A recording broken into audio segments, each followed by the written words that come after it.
The advantage of being the chair is that you have to stay during the entire hearing, and so you get to listen to the questions and the answers by all of the members of Congress. So I'm going to toss out what I thought were the questions that I was going to ask, and I'm going to try to hit on some of the points made by our members. First and foremost, let me just say that I know that my colleagues, all of them here on the Health Subcommittee and on the Veterans Affairs Committee, are extraordinarily interested in this topic and want to see the number of veterans suicide and the brain health of veterans improve. They want to see the numbers decrease. They want to see brain health increase. And I know that that too is the VA's priority and their mission. So I'm going to first say thank you for all of those efforts. However, we know that the number of veteran suicide remains high. It has not dropped.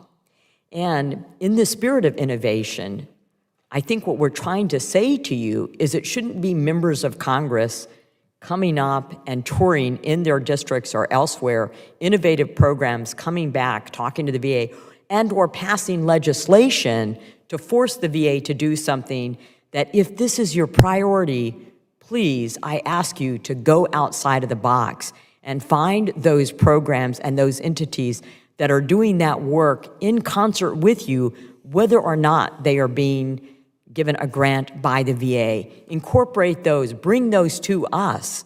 Let us know that you really are thinking about how to best address this issue. One of the things that we've heard today is the 9 different assessments. So as a physician and a veteran, I understand what the VA is trying to do. The VA is trying to standardize the entry process so that you have the data and metrics that members have asked you for so that we can assess the effectiveness of the program.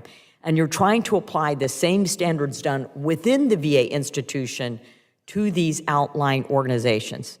I get it, I understand it, I don't fault you for that, but those assessments aren't working. What we hear from our veterans in our district is I go to the VA, even if I'm trying to make an appointment on the phone, I'm asked all these questions. They don't have anything to do with what I'm doing. So perhaps I would say one of the things, Dr. Scavella and Dr. Burnett, you can take from this hearing is tailor that, narrow it, find out what it is that you need to do in order to have metrics and data for effectiveness, but tailor it for our communities.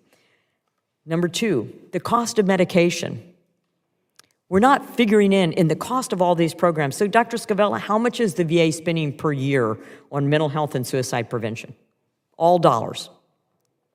So I'd have to get that information to you. Okay, please get that information to us.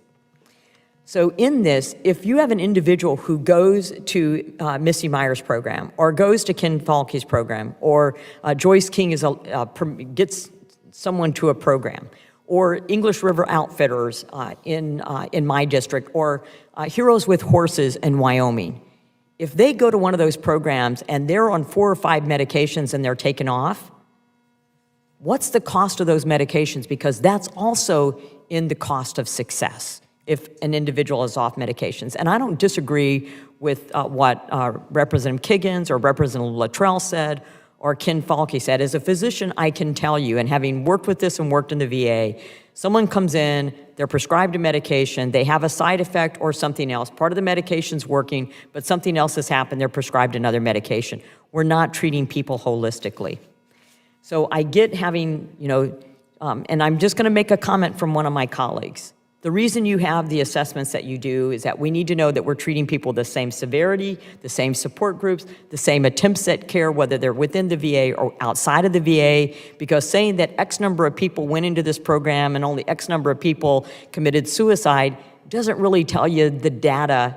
It's anecdotal, and what you're trying to do is get real data. So you're attempting to apply structure and standardization to this program to validate and determine effectiveness. But we need to do better. So that's what we're saying. We need to do better. We need to lower the rates of suicide, and we haven't seen that through the VA. I'm going to also say that I actually support these programs. I've toured these programs. I've seen whether they're faith-based, non-faith-based. We know that there is an individual, a holistic patient, and this includes the suicide risk and TBI, which should be included. This is a program that I think that we're all willing to support. and see continue. It's really just in its infancy, even though it's 3 years.